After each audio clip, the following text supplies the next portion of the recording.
எனதன்பு மிதுன ராசிக்கார நேயர்களுக்கு எனது இனிய வணக்கங்க. நம்ம இன்னைக்கு வீடியோ பதிவுக்குள்ள முழுமையா போறதுக்கு முன்னாடி முருகரை மனதார வணங்கிட்டு வீடியோ பதிவுக்குள்ள போகலாங்க. ஓ முருகா போற்றி, ஓ முருகா போற்றி, ஓ முருகா போற்றி. காக்கும் முருகனே போற்றி. நல்லதே நடக்கும், நல்லது மட்டும்தான் நடக்கும். பேச்சுல புலி, சிந்தனையில வேகம், அதுதாங்க நம்மளோட மிதுனம். ஒரே நேரத்துல பல விஷயங்களை கையாளும் திறன் இவங்க கிட்ட இயல்பாகவே இருக்கு. ஆர்வமும் அறிவும் கலந்த குணமா இவங்களோட குணம் இருக்கு. எங்கிருந்தாலும் கலகலப்ப உருவாக்கக்கூடிய தன்மை இவங்க கிட்ட அதிகமா இருக்கு. இவங்களுடைய பேச்சின் மூலமா எதிரிகளை கூட இவங்க எளிதில் நண்பனா மாத்திருவாங்க. அனைத்து உறவுகளுக்கும் எனது அன்பான தமிழ் புத்தாண்டு நல்வாழ்த்துக்களுங்க. இந்த தமிழ் புத்தாண்டு பராப வருஷம் பிறந்திருக்கு. ஒவ்வொரு தமிழ் புத்தாண்டுலையும் ஜாதக ரீதியா ஜோதிடத்துல கட்டங்கள்ல நிறைய மாற்றங்கள் ஏற்படும். அதுல இந்த காலகட்டத்துல சூரியன், சந்திரன், அங்காரகன், புதன், குரு, செவ்வாய், சுக்கிரன், சனி, ராகு, கேது ஆகிய கிரகங்கள் இந்த வருஷத்துல எப்படி சஞ்சாரம் செய்ய போறாங்க, அதற்கு எப்படி நமக்கு பலன்கள் கிடைக்க போறது அப்படிங்கறத பத்தி இப்ப நாம தெரிஞ்சுக்க போறேங்க. விதவிதமான யோசனைகளை இப்ப நான் சொல்ல போறேங்க. நல்லா கவனிங்க. யோசனைகளை சொல்ல போறேன், பிடிச்சவங்க அதை பின்பற்றுங்க. இதையே நம்ம தாரக மந்திரமா எடுத்துக்கிட்டு உள்ள போயிடலாங்க. அதுவே நமக்கு லாபமா இருக்குங்க. நமக்கு இந்த யோசனையெல்லாம் பிடிக்காதுங்க. அறிவுரை கிடையாது, எப்படி நடந்துக்கணும்னு அறிவுரை கிடையாது. யோசனைங்கிறது நம்ம வெற்றி பெறதுக்கு ஒரு அழகான பாதை. நம்ம ஒரு புத்தாண்டு அப்படின்னா என்ன பண்ண போறோம்? நல்லா கவனிங்க. காலையில எழுந்திருக்கிறோம். நியூ இயர் தமிழ் புத்தாண்டு காலண்டரை கிழிப்போம். அவ்வளவுதான். வருஷா வருஷம் இது நடக்கும். வேற இதை தாண்டி வேற எதுவும் நடக்க போறது இல்ல. இந்த காலண்டர்ல ஒரு பேப்பர் மாறும். புத்தாண்டு பறந்துருச்சு, எல்லாம் சந்தோஷம். அப்படி திரும்பி பாருங்க, நம்ம வீட்டுல நேத்து ராத்திரி யாரெல்லாம் கோபமா இருந்தாங்களோ அவங்கெல்லாம் அதே கோபத்தோட தான் இருப்பாங்க. நம்ம சொந்தக்கார யாரெல்லாம் நம்ம மேல வன்மமா இருந்தானோ அவனும் அதே மாதிரி தான் இருப்பான். நமக்கு இருக்கிற நண்பர்கள் எல்லாம் நமக்கு பழைய கடனை கொடுக்காம நம்மளை ஏமாத்திக்கிட்டு இருந்தானா அப்படியே தான் இருப்பான். ஏற்கனவே 4 பேரு புதுசா பழசா ஏமாத்தி இருப்பான். இப்ப புதுசா ஏமாத்திருக்கு ஒருத்தர் ட்ரை பண்ணிக்கிட்டே இருப்பான். ஸோ இப்ப புத்தாண்டு பிறந்திருக்கு. ஏதாவது மாறணும்னு நினைச்சா நான் மட்டும்தான் மாறணும். நான் நாளையில இருந்து நல்லவனா இருக்கணும்னு நானா நினைக்கிறேன். இல்ல நாளையில இருந்து நல்ல கணக்க போடணும்னு நினைக்கிறேன். நாளையில இருந்து நான் இப்படியெல்லாம் திட்டமிட்டு வெற்றி பெறணும் அப்படின்னு நினைக்கிறேன். நான் நினைக்கிறதுனால மட்டும் என்ன நடக்க போகுது? கொஞ்சம் யோசிச்சு பாருங்க. இந்த சமூகத்துல முதல்ல ஒவ்வொரு குடும்பத்திலையும் அங்க உங்களுக்கு ஒரு 4 பேராவது ஒரு குடும்பத்துல இருப்போம். குறைஞ்சது 3 பேராவது இருப்போம். 3 பேர் இருக்கிறதுனாலதான் புருஷன் பொண்டாட்டி ஒரு புள்ள, இதுதான் குடும்பம். புருஷன் பொண்டாட்டி 2 பேராவது ஒரு குடும்பம். இதுக்கு அடுத்தது மாமனார் மாமியார், இப்படி இருப்பாங்க. எல்லாரும் மாறுவாங்களா? எல்லாருக்கும் முதல்ல இன்னைக்கு புத்தாண்டு தெரியணும். இன்னைக்கு புத்தாண்டு, இன்னையில இருந்து நான் சில சபதங்கள் எடுத்துக்கிறேன். யார் மனசையும் நோகடிக்காம வாழணும்னு நினைக்கிறேன். அதுக்குன்னு எல்லாத்தையும் ஏத்துக்கணும்னு அவசியம் கிடையாது. பிடிக்கலனா ஒதுங்கி இருப்போம். அதுக்கு நம்ம வார்த்தைகளால யாரையும் சுட வேண்டிய அவசியம் கிடையாது. இத நான் மட்டும் மாறி என்ன பலன்? எதிர உள்ளவனும் மாறணும். நாம் எதிர உள்ளவன் செய்யற தப்ப செஞ்சுக்கிட்டே இருப்பான். ஆனா நான் மட்டும் அவனை மன்னிச்சு கொண்டே இருக்க வேண்டும். அப்படின்னா ஒரு நாளும் நமக்கு அந்த புத்தாண்டு புதுசா தெரிய போறது இல்லை. அப்ப புத்தாண்டு அப்படிங்கிறது நம்ம குடும்பத்துல இருக்கக்கூடிய ஒவ்வொருத்தவங்களும் நம்ம கிட்ட இருக்கிற குறைகளை குறைஞ்சபட்சம் நீக்கிறதுக்கு முயற்சி பண்ணணும். குறைஞ்சபட்சம் நீக்கிறதுக்கு சில நிறைகளை நாம அதிகபட்சம் எடுத்துக்கொள்றதுக்கு முயற்சி பண்ணணும். அதுக்கு முதல்ல என்ன பண்ணணும்? இந்த பராவ வருஷத்திலிருந்து நாம செய்ய வேண்டிய முதல் ஒரு சபதம், எல்லாரையும் பாராட்ட ஆரம்பிப்போம். எல்லாரையும் பாராட்ட ஆரம்பிச்சுட்டா அவன் ஏதாவது ஒரு சின்ன நல்லது செய்வான். அப்பா ஒரு நல்லது செய்வாரு, அம்மா ஒரு நல்லது செய்வாங்க, பையன் ஒரு நல்லது செய்வாங்க. இப்ப தன்னுடைய மாமனார் மாமியார் ஒரு நல்லது செய்வாங்க, மருமகன் மருமகள், தாத்தா பாட்டி, எல்லா உறவுகளும், நண்பர்கள், நம்மளுடைய முதலாளி, நம்மளுடைய தொழிலாளி ஏதோ ஒரு நல்லது செய்வாங்க. அவங்கள அதை பார்த்து பாராட்ட ஆரம்பிப்போம். பாராட்டக்கூடிய மனம் அப்படிங்கிறது வருகிறதோ மகிழ்ச்சி தானா வந்துடும். மகிழ்ச்சி தானா வரும் பொழுது இந்த புத்தாண்டு சிறக்க ஆரம்பிக்குங்க. புத்தாண்டுடைய பிறப்பே மகிழ்ச்சியுடைய நிலைத்தன்மையில தாங்க இருக்கு. உங்க வாழ்க்கையில நல்லதெல்லாம் இந்த புத்தாண்டிலிருந்து அடுக்கடுக்காக நடக்க போகுதுங்க. அப்ப இன்னையிலிருந்து நம்ம என்ன பண்ண போறோம்? உலகம் முதல்ல மாறும். அப்படின்னா தான் முழு புத்தாண்டையும் நம்மளால அனுபவிக்க முடியும். நான் மட்டும் மாறிட்டு புத்தாண்டை முழுசா அனுபவிக்க முடியாது. ஆனா நம்ம ஒரு ராசியில பிறந்திருக்கோம். இந்த ராசியில இந்த கிரகங்கள் எல்லாம் இப்படி இருக்கும்போது நாம சில விஷயங்களை ஃபாலோ பண்ணிட்டோம்னா ஓரளவுக்கு மற்றவங்களோட நாம மிங்கிள் ஆக முடியும். அப்ப மிங்கிள் ஆகிறதுனால இந்த வருஷத்தை கடக்க முடியும், வரக்கூடிய பிரச்சனைகளை கடக்க முடியும். அப்ப பிரச்சனைகளை எப்படி கடக்கிறது அப்படிங்கிறத விட பிரச்சனைகளை தடுத்து அதை கடப்போம் அப்படிங்கிற உயர்ந்த எண்ணத்தோட இப்ப நாம வாழ்க்கையில நடக்கக்கூடிய ஒவ்வொரு பிரச்சனைகளுக்கும் தீர்வுகளை கண்டுபிடிச்சு முயற்சி பண்ணா நிச்சயமா நம்மளால வாழ்க்கையில கூடிய விரைவில் வெற்றி அடைய முடியுங்க. இந்த வருஷத்தை பொறுத்த வரைக்கும் மிதுன ராசிக்காரர்களுக்கு அதிர்ஷ்டம் அதிகரிக்கக்கூடிய வருஷமா இருக்கு. அதிர்ஷ்டத்துடைய உச்சமே நம்ம பார்க்கலாம். அம்மா எனக்கு இதெல்லாம் விருப்பம், இப்படியெல்லாம் இருக்கணும், நான் ரொம்ப நாளா சில கனவுகள் எல்லாம் கண்டு வச்சிருக்கேன், இந்த கனவெல்லாம் எனக்கு நடக்குமா அப்படின்னா கண்டிப்பா அப்படிப்பட்ட கனவுகளை நடத்தி கொள்ளக்கூடிய சில நல்ல வாய்ப்புகள் இந்த மிதுன ராசிக்கு ஏற்பட போகுது. ஆமாங்க, அதிர்ஷ்டத்தை பத்தி நிறைய நம்ம தெரிஞ்சுக்கலாம். சும்மா சாதாரணமா வீட்டுல பேசும்போது நம்மளோட மிதுன ராசிக்காரங்க இந்த வருஷத்துல பராப வருஷத்தை பொறுத்தவரை மிதுன ராசி பேசும்போதே நான் இதெல்லாம் வாங்க போறேன், நான் புதுசா வீடு கட்ட போறேன், நான் டபுள் டோர் பிரிட்ஜ் வாங்க போறேன், நான் புதுசா வேலைக்கு போக போறேன் அப்படின்னு சொல்லுவாங்க. புதுசா ஒருத்தவங்களை பார்க்கும்போது அவங்க கிட்ட நான் நலமா இருக்கேன், நீங்க நலமா இருக்கீங்களா அப்படின்னு நம்மளோட மிதுன ராசிக்காரங்க கேட்பாங்க. அதற்கு பதிலா அவர்கள் எதிரே இருக்கக்கூடிய நபர் நான் நலமாக இருக்கிறேன், வாழ்க வளமுடன் அப்படின்னு வாழ்த்துவாங்க. இவங்க பேசும் பேச்சிலேயே அனைவருடைய வாழ்த்தையும் இவங்க கேட்காமலேயே அனைவரும் வாழ்த்து மாதிரி இவங்களுடைய ஒவ்வொரு பேச்சும் ஆரம்பிக்க போகுது. இவங்களுடைய பேச்சிலேயே இவங்களுக்கு நல்லது நடக்க ஆரம்பிக்க போகுது. நம்மளுடைய மிதுன ராசிக்கு 10வது வீட்டுல போய் நம்மளோட சனி பகவான் உட்கார போறார். சனி பகவான் நம்மளுடைய பலத்தை நம்ம தீர்மானம் பண்றதுக்கான பிளானை கொடுக்க போறார். மிதுன ராசிக்காரர்களே, நீங்க வீடு கட்டணும்னா ஆசைப்படி வீடு கட்டிக்கோ, நீ கல்யாணம் பண்ணிக்கணும்னா நீ ஆசைப்படுறவங்களை கல்யாணம் பண்ணிக்கோ.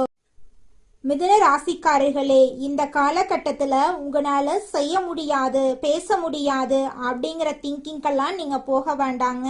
இந்த வருஷத்துல உங்க வாழ்க்கையில தடைபட்ட அனைத்து காரியங்களுமே தங்கு தடையின்றி நடக்க போகுது. கல்வியில முன்னேற்றம் ஏற்பட போகுது. திருமணம் ஆகாதவர்களுக்கு உங்களுக்கேற்ற சரியான வாழ்க்கை துணையோடு திருமணம் நடக்க போகுது. பயணங்கள் மூலம் உங்களுக்கு லாபம் கிடைக்க போகுது. வேலை வாய்ப்புகள் உங்களை தேடி. நாம நல்லா இருக்கணும் அப்படின்னா நமக்கு பிடிச்ச விஷயங்களை நாம சிந்திக்க ஆரம்பிப்போம். பிடிச்ச விஷயங்களை மட்டும் செய்யலாம், நமக்கு பிடிச்ச மாதிரி வாழ ஆரம்பிப்போம். மற்றவங்களை ரொம்ப மைண்ட்ல எடுத்துக்கிட்டு நம்மளோட சந்தோஷத்தை தொலைச்சிட வேண்டாம். இந்த உலகம் ஒரு சூது கவக்கூடிய உலகமா இருக்கு. இந்த குடும்பங்கள் சூது கவக்கூடிய குடும்பங்களா இருக்கு. குடும்ப உறுப்பினர்களும் அப்படித்தான் நடந்துக்கிறாங்க. நிறைய பேர் வீட்டுல பொய் சொல்றாங்க, உண்மையா இருக்கிற மாட்டேங்கிறாங்க. ஒட்டு மொத்த ஒரு உலகத்தையும் நம்மளோட ஒரு ஆளால திருத்தலாம் முடியாதுங்க. எல்லோரும் திருந்துறதுக்கு முயற்சி பண்ணாதான் எல்லாரையும் திருத்த முடியும். அதனால இந்த வருஷ பரப்புல இருந்து ஒண்ணு செய்யலாங்க. எல்லோரிடமும் எல்லார்கிட்டையும் எதிர்பார்க்காம நம்ம நடந்துக்கிறத பார்த்து அவங்க நடந்துக்கிற அளவுக்கு நாம சில மாற்றங்களை உண்டு பண்ணுவோம். நம்ம நல்லதா நடந்துக்க ஆரம்பிப்போம். இந்த உலகமும் நல்ல விதமா நடந்துக்க ஆரம்பிக்கும். ஸோ நம்ம விதை எதை போடுறோமோ அதை கண்டிப்பா பயிர் அறுவடை செய்வோம். இந்த வருஷம் ரொம்ப சிறப்பா இருக்கும். எல்லாரும் உடல் நலத்தோட சந்தோஷமான வாழ்க்கைய வாழ போறீங்க. களையாத கல்வி, குறையாத வயது, கவடு வராத நட்பு, கன்றாத வளமை, குன்றாத இளமை, கழுவினி இல்லாத உடல், சடியாத மனம், அன்பகலாத கணவன் மனைவி உறவு, நண்பர்கள். ஏனா நான் கொஞ்சம் மாத்தித்தாய் இந்த இடத்துல சொல்றேன். எல்லாமே இதுல வரணும்னா அன்பகலாத, தவறாத சந்தானம், தாழாத கீர்த்தி, மாறாத வார்த்தை, தடைகள் வராத கொடை, நம்ம கொடுக்கறத கூட இன்னொருத்தன் தடுத்து நிறுத்திடக்கூடாது. தடைகள் வராத கொடை, தொலையாத நிதி, இதயம் கோணாத கோள், ஒரு துன்பமில்லாத நல்வாழ்வு கிடைக்க பராசக்தி அபிராமி அன்னையை வணங்கி நம்மளுடைய புத்தாண்டை தொடங்கலாங்க. நிச்சயமாக நம்மளுக்கு இந்த புத்தாண்டுல நல்லது தாங்க நடக்கும். இந்த புத்தாண்டு சிறப்பாக இருக்கும். மன நம்பிக்கையும் மன தைரியமும் முதல்ல நம்ம விதைக்கலாம். எதுவும் நம்மளால் முடியும். நன்மையும் தீமையும் நம்மளாதான் வருது, நம்ம செயலாலதான் வருது, சொல்லாலதான் வருது. நல்லதே செய்வோம், நல்லதை செய்வோம், நல்லதே நடக்கும். அடுத்ததாக நம்முடைய மிதுனம் ராசியில் இருக்கக்கூடிய ஒவ்வொரு நட்சத்திரக்காரர்களுக்கும் இந்த மாதம் எப்படி அமைஞ்சிருக்கு அப்படின்னு பார்க்கலாங்க. நம்மளோட மிதுனம் ராசியில் இருக்கக்கூடிய முதலாவது நட்சத்திரம் மிருக சீரிசம் 3, 4ஆம் பாதம். உங்களுக்கு இந்த மாதம் எப்படி அமைஞ்சிருக்குன்னு தெரிஞ்சுக்கலாங்க. இந்த மாதம் சில காரியங்கள் எதிர்மறையா நடக்கும். நீங்க இதுவரை எதிர்பார்த்த காரியங்கள் எல்லாம் இழுபறியாக நிறைவேறாம இருந்தாலும் ஏதாவது ஒரு வகையில எப்படியும் நடந்துவிடும் அப்படிங்கிற நம்பிக்கை உங்களுடைய மனசுல பிறக்கும். இது நாள் வரைக்கும் உங்களை வேண்டான்னு உதறி தள்ளிட்டு போன சொந்த பந்தங்கள் எல்லோருமே இனி வரக்கூடிய காலங்கள்ல உங்களை தேடி வரப்போறாங்க. உங்க வாழ்க்கையில தடைபட்ட அனைத்து காரியங்களுமே இனி வரக்கூடிய காலங்கள்ல தங்கு தடையின்றி நடக்க போகுதுங்க. அடுத்ததாக நம்முடைய மிதுனம் ராசியில் இருக்கக்கூடிய நட்சத்திரம் திருவாதிரை. உங்களுக்கு இந்த மாதம் எப்படி அமைஞ்சிருக்குன்னு பார்க்கலாங்க. இந்த மாதம் பழகும் மனிதர்களின் வார்த்தைகளை நம்புறதா வேண்டாமா அப்படிங்கிற சமயத்துல சந்தேகம் ஏற்படலாம். ராகு சஞ்சாரத்தால வாழ்க்கையில பிடிப்பும் ஆர்வமும் இல்லாம சலிப்பை உண்டாக்குனாலும் ராசிநாதனோட பலத்தால பாதிப்பை உண்டாக்காம காப்பாற்றி வருவாரு. இனிப்பும் கசப்பும் மாறி மாறி இன்றைய பலன்கள் உங்களுக்கு இருக்குதுங்க. உங்களோட வாழ்க்கையில நல்லது தாங்க நடக்கும். கெட்டது அப்படிங்கிற பேச்சுக்கெல்லாம் துளி கூட இடம் கிடையாதுங்க.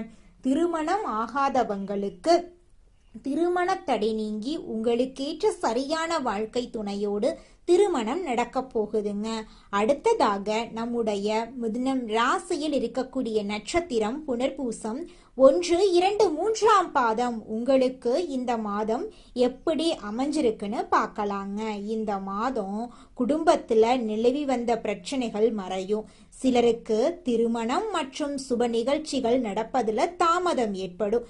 யாருக்கும் வாக்கு கொடுக்கும் முன்னாடி ஆலோசனை செய்யறது உங்க வாழ்க்கைக்கு ரொம்பவும் நல்லதுங்க. ஒருத்தங்கிட்ட பேசும் போதும் சரிங்க, ஒரு செயலை செய்யும் போதும் சரி, இவங்க கிட்ட போய் இந்த சொல்லலாமா, இந்த செயலை செய்யலாமா, இதனால நம்மளுக்கு ஏதாவது பிரச்சனை வருமா, நம்மளை சுத்தி இருக்கிறவங்களுக்கு ஏதாவது பிரச்சனை வருமானு 1க்கு 2 முறை ஆலோசனை பண்ணி செயல்படுறது உங்களுக்கும் நல்லதுங்க, உங்களை சுத்தி இருக்கிறவங்களுக்கும் நல்லதுங்க. புதன் கிழமைகள்ல நவ கிரகத்தில் புதனை நெய்தீபம் ஏத்தி வணங்குனீங்க, உங்க வாழ்க்கையில இருக்கக்கூடிய அனைத்து பிரச்சனைகளும் காணாம போயிரும். உங்க எண்ணம் போல உங்க வாழ்க்கையில நல்லது மட்டும்தாங்க நடக்கும். கெட்டதுங்கிற பேச்சுக்கெல்லாம் துளி கூட இடம் கிடையாதுங்க.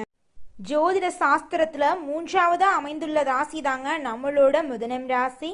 நம்மளோட மிதுனம் ராசிக்காரங்க தைரியசாலியா இருப்பாங்க. மிதுனம் ராசியனுடைய அதிபதியின் புதன் பகவானுங்க.